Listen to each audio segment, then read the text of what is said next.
Well, good morning. It's great to see all of you. We wanted to come and have a quick chat and conversation. I wanted to thank the legislature for hosting a joint session yesterday that gave me an opportunity to give them a briefing on the southern border, the invasion that we see coming in that war zone, and really what the situation was here in South Dakota. As all of you know, that over the last 3 years, we've deployed our South Dakota National Guard to be an assistance to Texas and the federal government down there to help secure the border 3 different times.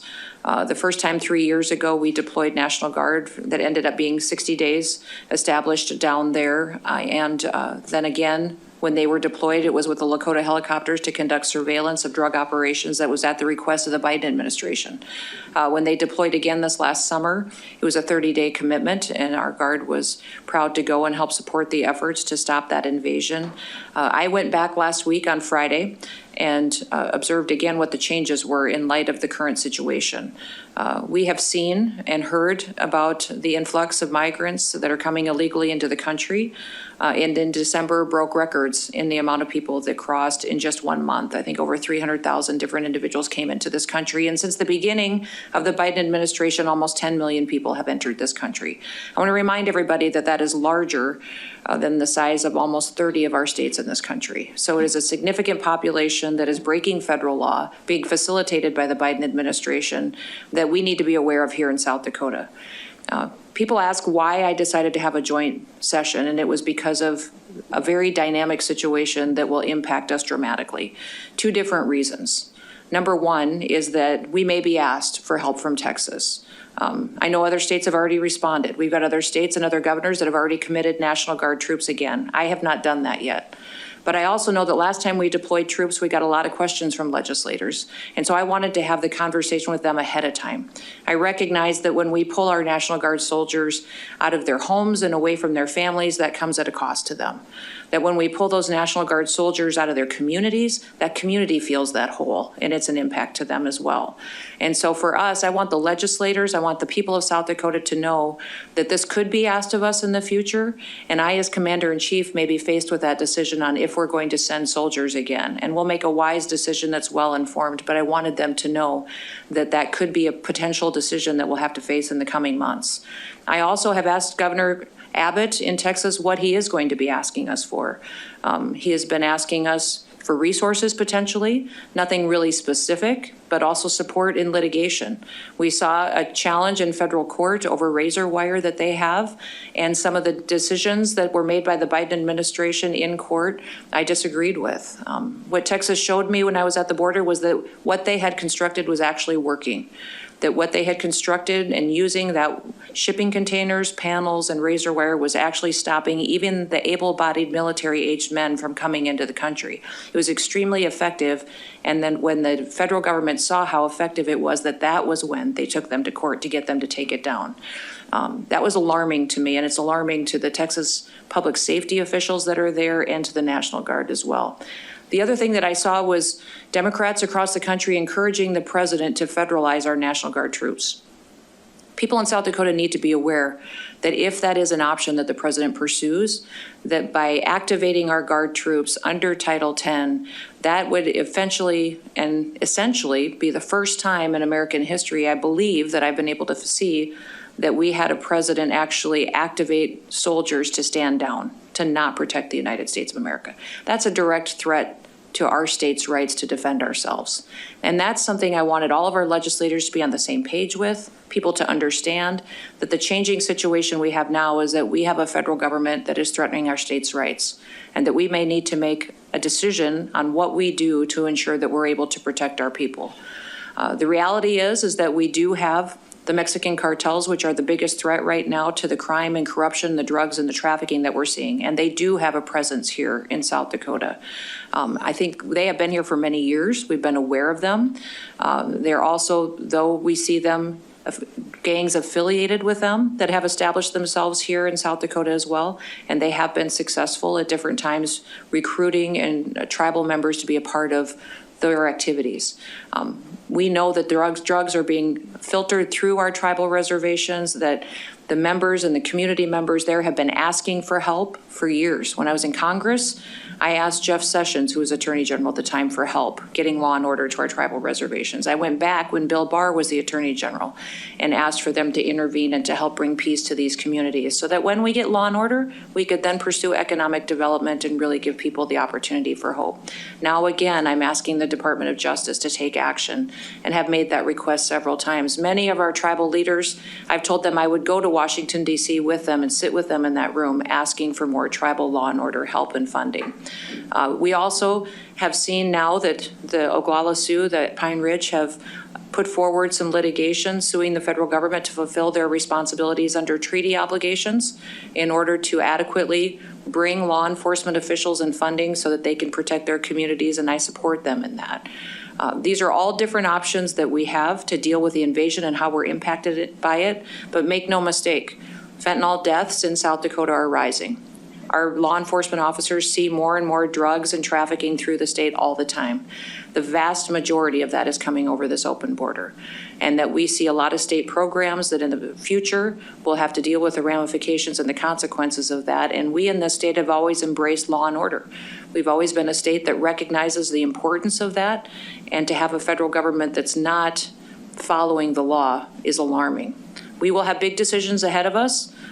Yesterday's joint session was wonderful for us to all be on the same page. I wanted all of these legislators to have the same information that I have so that as we move forward, we could move forward united. And I think that was a wonderful opportunity, and grateful for the leadership that they showed in passing a resolution acknowledging the change of what we have going on at the southern border as well. So with that, we've got lots of things moving during legislative session. You can sure ask me questions about different things related to that as well, but we'll start with Austin. Do you have a question? Yes, Governor. Austin Goss, the Coach Scout.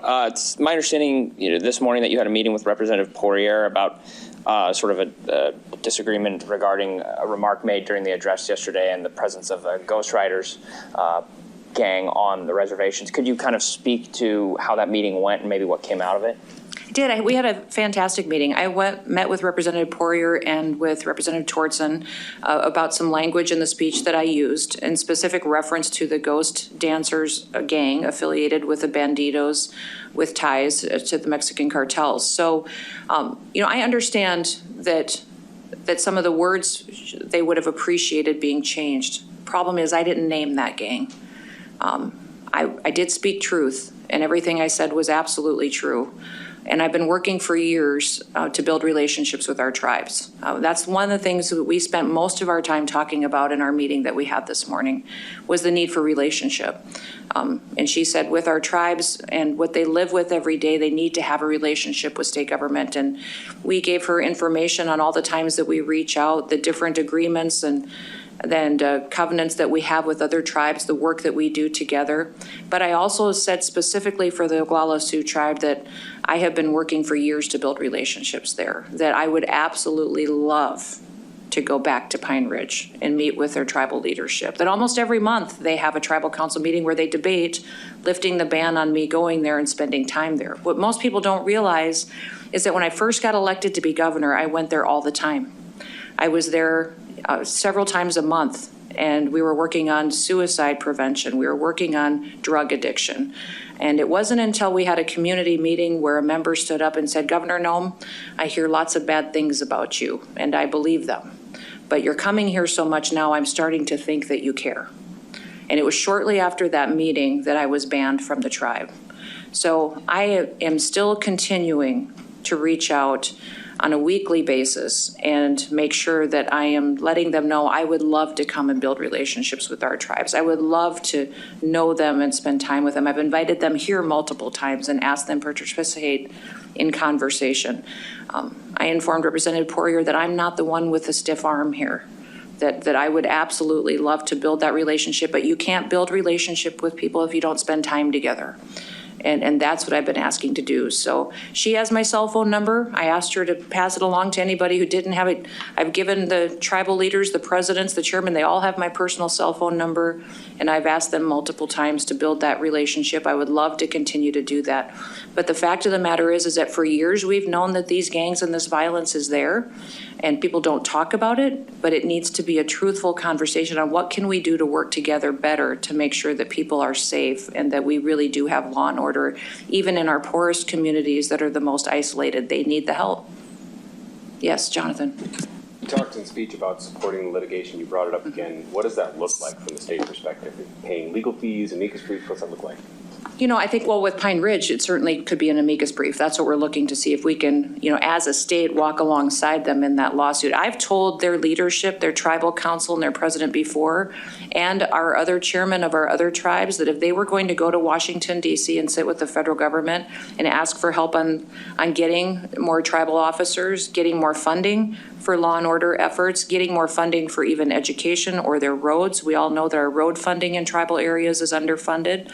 That I would sit there with them. I would go with them and be an advocate alongside of them. So that invitation's been open for years. I hope they take advantage of it. Yes. Thanks for joining us, Governor. Appreciate the response you had from Austin's question. Just to piggyback off that, there were some of the tribal members in the legislature who felt like your speech yesterday, you were blaming the reservations for the drug problem. So I hope you could characterize that. And then secondly, I had a question about the role that the National Guard has played in the 2 deployments where we actually had troops on the ground. Mm-hmm. What were they doing? And you seem to imply that you would want a change in the rules of engagement mm-hmm. to let them do perhaps more. So can you characterize what duties they were performing in these 2 previous deployments? Well, in answer to your first question, what I would say that absolutely is not what I was doing. In fact, by stating that I was going to walk alongside the Oglala Sioux in their lawsuit against the federal government was telling me I was supporting their efforts.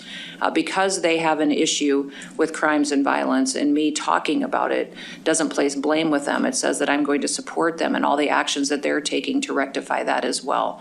And we're going to continue to reach out. We talked this morning quite a bit about with other tribes, we have law enforcement agreements where our law enforcement at the state level will come into tribal areas and will enforce tribal law, that we have those partnerships with other tribes. We would love to do that in Pine Ridge and in other areas. Come in, we don't come in and enforce state law in tribal lands. We come in and enforce their laws and just assist them with that. And we'd love to do an agreement like that. So we had the chance to discuss that. So by me pointing out the fact that they have a problem and that they're taking action by asking more help from the federal government who has that treaty responsibility, I think speaking the truth is important.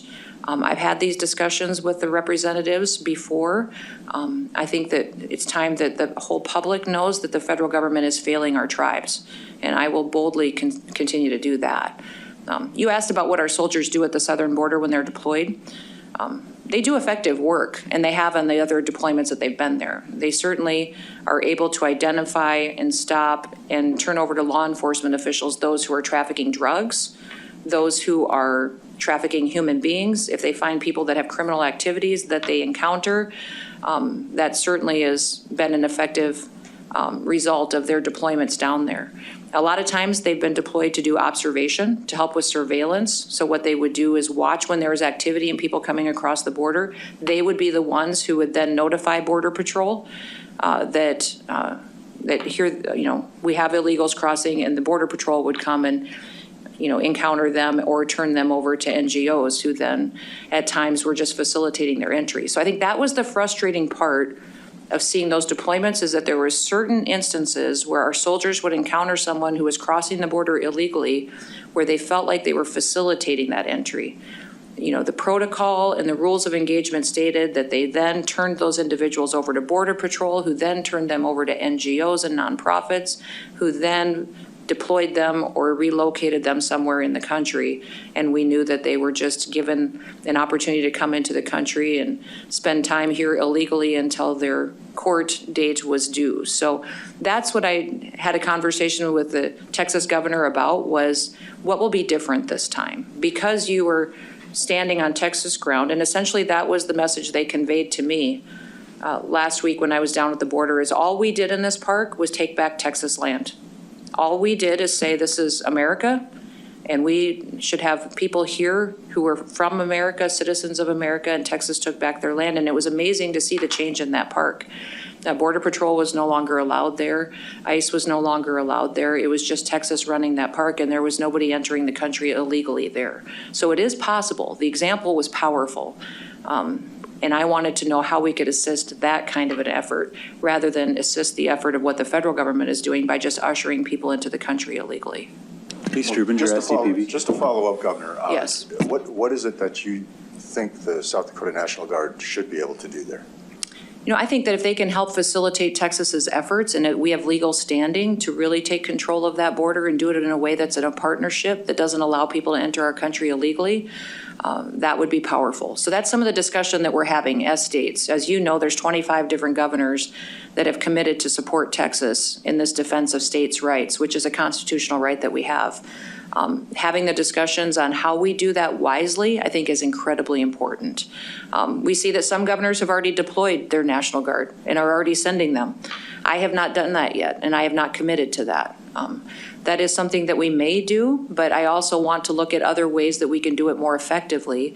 And if there is litigation that we can take and legal action that we can take, I think that should be pursued as well. Governor, Seth? a DPS official testified to Appropriations Committee earlier this week that every other mutual aid type agreement that we have with other states like this is reimbursed, but not the one with Texas. Why is that?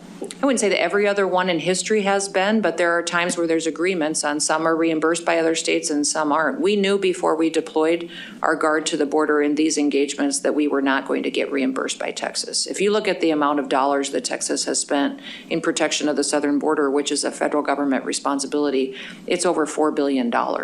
And so they were very clear, you can come and help us, but this will be a financial responsibility that you as a state will need to take on.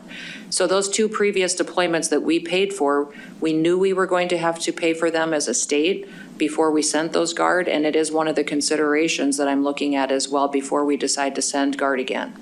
You told me yesterday that you saw a text of the U.S. security border deal. Folks with Senator Langford's office says it's not possible. So how have you seen the text of this bill? I didn't tell you I saw the actual written text of it, that I You saw a the summary original of it. bill. You said, I told you I saw the original bill? Yeah. I don't believe I did. Believe it if I did, then I misspoke. I did Okay. not, but I did see several sections of it as it was being drafted, and definitely saw the language and what the spirit of the element was that was being debated and discussed. And remember, I spent 8 years on Capitol Hill. I got a lot of friends that serve in the Senate and friends that serve in Congress that are willing to share language with me. But no, I did not see the complete bill, and if I said that yesterday, I misspoke. Original, not complete. Okay. Should we expect any policy decisions from you or any policy proposals? The bill deadline was yesterday, but Representative Mortensen said he might be willing to allow some special circumstances in that process. None that I can speak of today. Nothing that has been decided yet. Anything on the, let's take one on the line and see. Who's on the line? Jack Zero. This is Jack Zero with the Associated Press. Governor Okay. Noem. Yep. How do you think your agenda has fared this session, such as issues defining anti-Semitism, seeking a permanent sales tax cut, second chance licensing for people with criminal histories, et cetera? So you're asking how my agenda is going? I think we got a lot of good ones up here this year that are doing very well. We're glad to see the legislature working so well together. We've got great leadership in the House and the Senate that we're working with on all of those issues. So we've got progress on foreign-owned ag land and a bill that's coming together, one that is dealing with private property rights and economic development. I think it'll be interesting to see how that gets to my desk. We've got other policies that we're continuing to work on. And for me, one of the important ones that we don't have a lot of agreement on yet, but we're still working on, is how we're going to get our teachers more money. You know, and that is something that's important to me since I've been governor. We've increased funding to schools after this year, after the 4% increase that the legislature will adopt. We've increased that funding by 26%, which is a lot of dollars going to our school districts. I'd love to see a solution we can all come together on to make sure that actually goes to teachers in the classroom. I think it's important we have some accountability going forward, and that's one of the things we're continuing to work with the legislature on. All right. Thank you, everybody.